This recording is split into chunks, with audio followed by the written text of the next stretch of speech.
A new report claims Norfolk is one of the worst places for teenagers to grow up in. An organisation called Ambitious Minds, who are education specialists, has crunched key government data, which they say impacts on young people's prospects. And all but one of Norfolk's districts are outside the top 200 in England and Wales. Sean McGuire is chief executive of Ambitious Minds.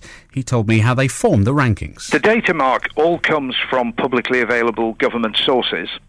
And as the objective of the report is to identify those parts of England in which young adults face even more difficult circumstances than average in building independent, sustainable lives, which is what we want them to do, we looked at the key things which compose that, which we believe are employment, education, housing, and the general social issues that they face in coming into adulthood. So that's the basis of the data that we assemble for the report.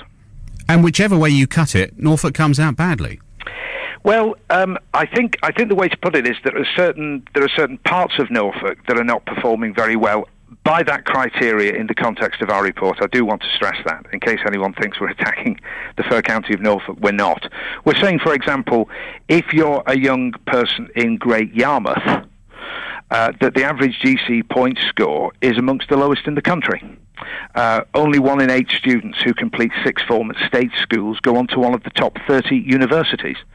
That produces immediate problems, because I don't think there's anyone would dispute the idea that there is a correlation between education achievement and getting a good, secure, well-paid job. So I think they start on the back foot, and the government's own statistics indicate that. It's interesting just looking, because obviously we're concentrating on Norfolk here, but looking at the areas that are at the top of your table, the rankings, Kingston upon Thames, Kensington and Chelsea, Windsor and Maidenhead are in there. I mean, that's not a great surprise. You know, is money a lot to do with this? Yeah, I don't think anyone's falling off their seats at that, are they? I think it's that they are clearly better resourced areas. There are higher average levels of employment. They're a cadre of simply economically, as you say, better off areas, and that the results that flow from that become obvious. And I think what we're saying is that young adults in England in 2012 face an extraordinarily difficult economic environment. We're in the worst recession since the Great Depression. It's never easy being a teenager. It's never easy, getting the right qualifications at school, going on to college or university and getting a job. In 2012, it's much, much more difficult. And we think that there are things that can be done to make the journey to independent adulthood easier and more likely to succeed, and that's the point of the report. So if someone at Norfolk County Council was thumbing through this and looking at these results, what would you think they should be doing to try and get Norfolk up the table a bit? That's a very good question, and I think the first thing to stress is that we're not, it's not that these problems predate whoever at the moment is the leader of the council or the chief executive of the council. These are long-established trends. What we believe is that every young adult in the UK would benefit enormously from being given a planned programme of life skills training which is rooted in financial comprehension. They face today a far more challenging environment than previous generations, and the range of problems and the depth of problems which they're supposed to have personal solutions to is vastly more sophisticated and more challenging than it used to be. And we think it's irresponsible to simply let these young adults leave school, go into the maelstrom of the world for work, world of work, if they're lucky enough to get a job, particularly in an economic environment like this, without having been prepared adequately by the education system to meet those challenges. And at the moment, we don't think that's happening.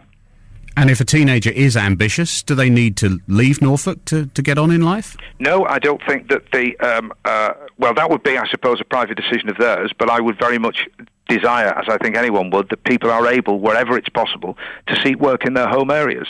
I mean, I'm from St Helens in the northwest of England, and we suffer from some of the same problems that people in Norfolk do. And traditionally, there's also been an exodus of the talented and able people from towns like St Helens because they couldn't get employment at home.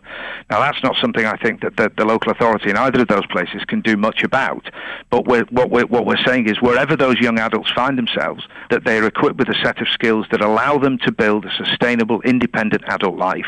This generation could face the prospect, which is incredible, of being less well off than the previous generation.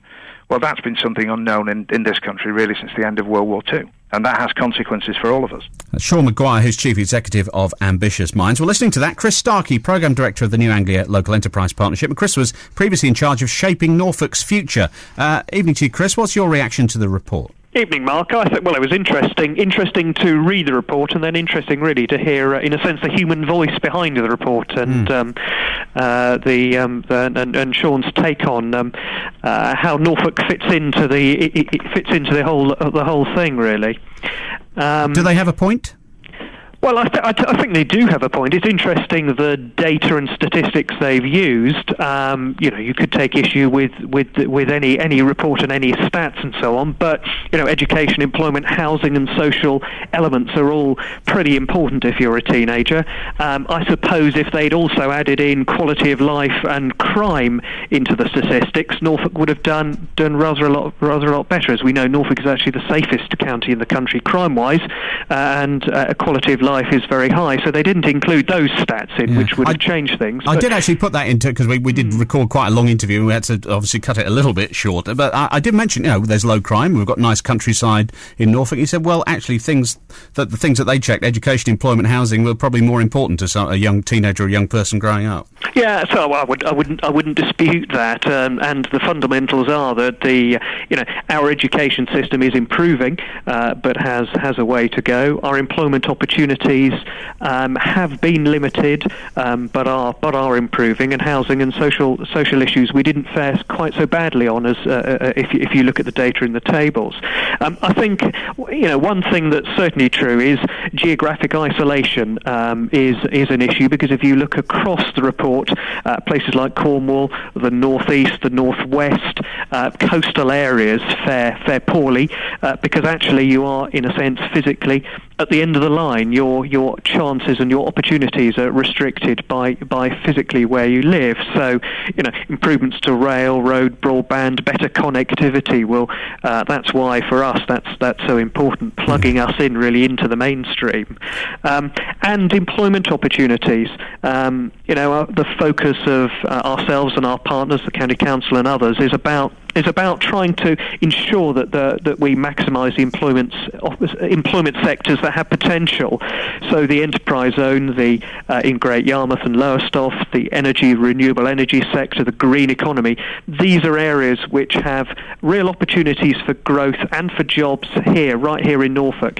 But if you're not able to do that, Chris, then what happens is that the point that I raised at the end of that previous interview, you will see an exodus of young people leaving the county. That's right, and people will not stay around in an area where there aren't great prospects. So, our job and the job of our partners is to try and ensure there are these employment opportunities. Take as one little example of it, Wells next to the sea. There are now potentially up to 100 people working in an offshore wind cluster right now up there that didn't exist a few years ago. There were few opportunities for people in the town to gain employment in Wells next to the sea. So that's one little example of what we're hoping to see in a greater scale over the next 2, 3, 4 years, giving young people choices and opportunities no matter where they live. Interesting to talk to you tonight, Chris. Thank you very much for coming on talking to us. No trouble. Chris Starkie, who's Programme Director of the New Anglia Local Enterprise Partnership.